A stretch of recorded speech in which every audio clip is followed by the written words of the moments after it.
অযথা আড্ডা দিচ্ছেন এদিক ওদিকে। যদি আপনার জীবনের কিছুটা সময় এই মজলিসে কাটে, কত বড় সওয়াবের কথা রাসূলুল্লাহ সাল্লাল্লাহু আলাইহি ওয়াসাল্লাম বলেছেন।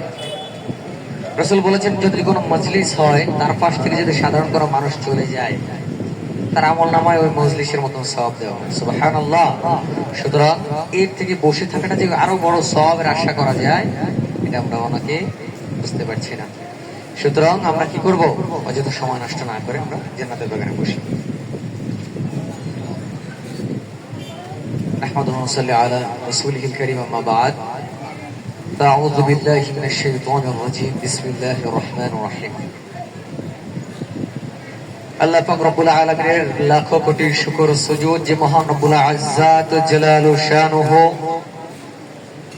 এমন একটি মুহূর্তে আমাদেরকে ঈদে মিলাদুন নবী সাল্লাল্লাহু আলাইহি ওয়াসাল্লামের একটি মহত্বপূর্ণ জলসায় বসার তৌফিক ইনায়াত দান করেছেন। সকলে মন প্রাণ হৃদয় উজাড় করে বলি আলহামদুলিল্লাহ।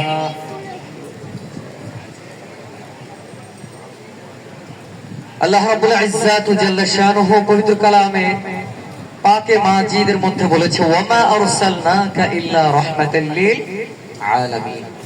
সুবহানাল্লাহ।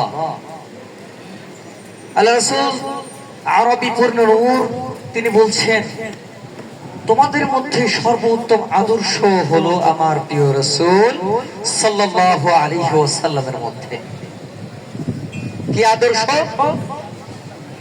যে আদর্শ দ্বারা আল্লাহ রাব্বুল আলামিন কোরআনকে সাজিয়েছেন, যে আদর্শ দ্বারা আমাদেরকে ইখলাস শিখিয়েছেন, যে আদর্শ দ্বারা আমাদেরকে সিলসিলায় অনুযায়ী চলতে বলেছেন, পথ দেখতে বলেছেন, সেই আদর্শ দ্বারা রহমত স্বরূপ প্রেরণ করেছেন।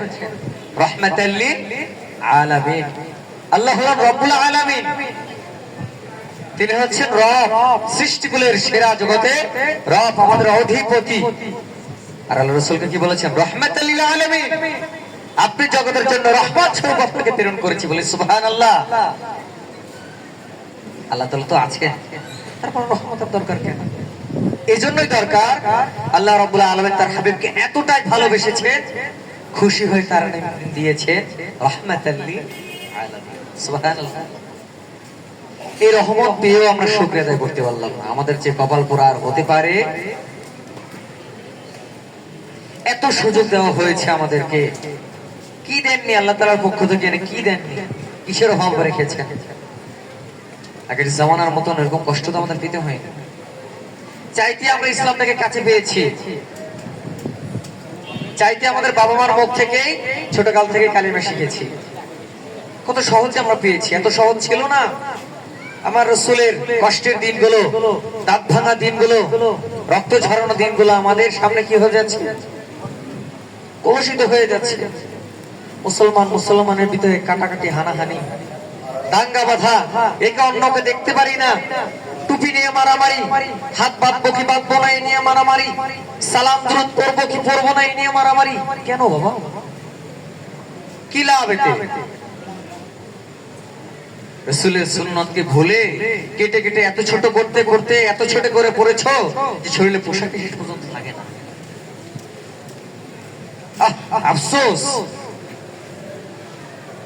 আল্লাহ রাব্বুল আলামিন আমাদেরকে সর্বোত্তম সৃষ্টির জীব করেছেন, আশরাফুল মাখলুকাত বলেছেন, সর্বসৃষ্টির সেরা জীব নাম দিয়েছেন আমাদেরকে। একটা পিঁপড়াকে আল্লাহ রাব্বুল আলামিন নিজের চেয়ে 10 গুণ বেশি শক্তিশালী করেছেন। একটা মানুষ এত দুর্বল, দুর্বল করে তৈরি করা হয়েছে মানুষকে মাটি থেকে। এত অহংকার কিভাবে আসে? এত কাটাকাটি কিসের আপনাদের? এত হানাহানি কিসের? কিছুদিন আগে মুসলমান আরেক মুসলমানকে লাশ কবর থেকে উঠিয়ে পুড়িয়ে দেওয়া হয়। কোন মানুষের কাজ তো না, জানোয়ারের চেয়ে তো খারাপ। আল্লাহ মাফ করবো, আর না হলে তাদেরকে হেদায়েত দিন, আর হেদায়েত না হলে আপনার কাছে যা আছে তাই দেন। আজকে মাসিক মাহফিল, কষ্ট নিতে চাই না। ঈদে মিলাদুন নবী সাল্লাল্লাহু আলাইহি ওয়াসাল্লাম উপলক্ষ করে আমাদের আলোচনা, রাসূলের মিলাদ আর সিরাত এই দুটো নিয়ে খুব তর্কতর্কি হচ্ছে, লাগালাগি সংঘর্ষ। আরে বাবা কিসের দরকার? তুমিও যে হাদিসে সিরাত মানো, আমি সেই হাদিসে মিলাদ মানি। যে হাদিসে সিরাত আছে ওই হাদিসে মিলাদ আছে। যে মানুষের জন্ম হয় নাই তার তুমি সিরাত লেখো কি করে? সিরাত মানে জীবনী। আমার জন্ম হয় নাই, তুমি আমার জন্ম বৃত্তান্ত কি লিখবা? লিখতে পারবা না তো, সম্ভব না। আমার জন্ম হলেই তোমার নাম দেবে, এরপর আমার জীবনী লিখতে পারবা তুমি। সুতরাং আমার সিরাত তুমি পালন করবা। সিরাত তো নবীর সারা জীবনে আমরা পালন করতেছি না? প্রত্যেকটা কাজে আমরা সিরাতকে পালন করি। কই মিলাদকে তো তোমরা মানো না। অনেক জাতি তো বিশ্বাসই করে না আখিরি পয়গম্বর হুজুর আকরাম সাল্লাল্লাহু আলাইহি ওয়াসাল্লাম, নাউজুবিল্লাহ। নবীর জন্মকেই তারা বিশ্বাস করে না। সিরাত নিয়ে তো অনেক দূরের কথা। নবীজির জন্মটাকে বিশ্বাস করুন। নবীজির জন্মে যে মুআজিজা হয়েছে, যে মুআজিজা পূর্ণ, শত শত মুআজিজা রয়েছে, এগুলাকে দেখুন, ইয়াকিন করুন, বিশ্বাস করুন, এরপর সিরাতটাকে ধারণ করুন। তবেই আপনি পবিত্র মুসলমান হতে পারবেন, ইখলাসের সাথে মুসলমান হিসেবে দাবি করতে পারবেন। নবীর মৌলুদি মানেন না, জীবনী মানেন না, কিসের মুসলমান আপনি বাবা? আঙ্কেল প্যার মুস্তাফ হাজিরিন, আমাদের অনেক দূর দূর থেকে মেহমানরা এসেছে। তাদের জন্য কষ্ট না হয় সামনে সেদিকে রেখে তাদেরকে একটু আগে আগে মেহমানদারি করিয়েছি। আপনারা কষ্ট পাবেন না, আপনাদের সমস্ত রকমের জীবন ব্যবস্থা আমরা রেখেছি, আমাদের ব্যবস্থাপনা রয়েছে, আপনারা কেউ কষ্ট নেবেন না।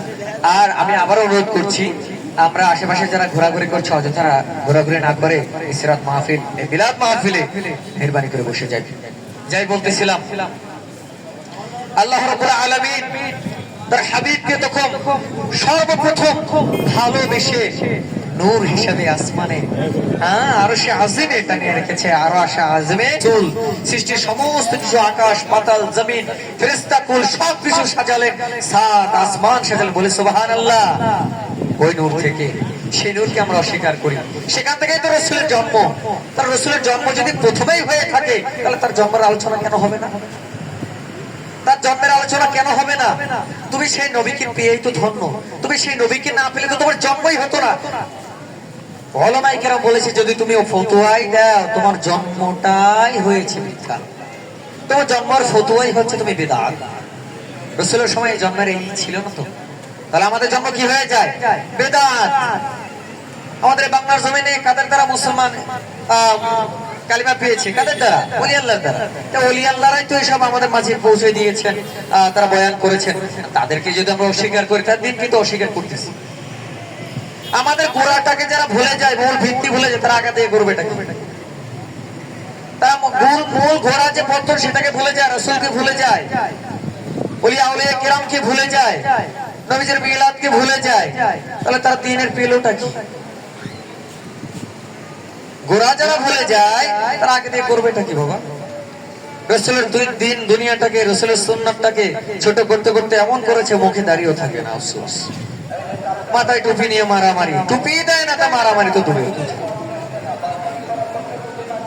আমাদের সমাজে এরকম রয়েছে না? আফসোস লাগে।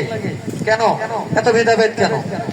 যে মানুষটা নামাজ পড়ে না, ওকে কাছে নিয়ে মুহতারাম, ইবলিস শয়তানের একটি সিজদার মাধ্যমে যদি অভিশপ্ত হয়, আমরা পাঁচ ওয়াক্ত নামাজই পড়ি না, আমাদের কি অবস্থা হবে?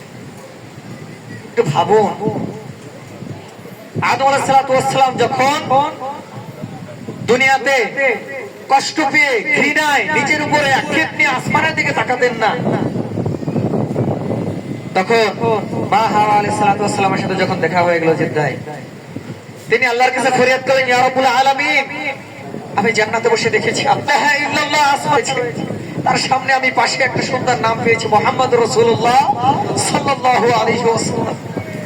আপনি মুহাম্মদ রাব্বুল আলামিন, আপনার পাশে যদি সেই নাম থেকে থাকে, নিশ্চয়ই সে মহান কেউ হবে।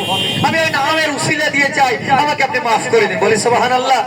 আল্লাহ তাআলা বললেন, ও আদম, তুমি যদি ওই জান্নাতে বসে একটিবার বলতে, আমি মুহাম্মদ রাসূলুল্লাহ সাল্লাল্লাহু আলাইহি ওয়াসাল্লাম ওই নামের উসিলা মাফ চাই, আমি তখনই তোমাকে মাফ করে দিতাম, তোমাকে আর দুনিয়াতে পাঠাতাম না।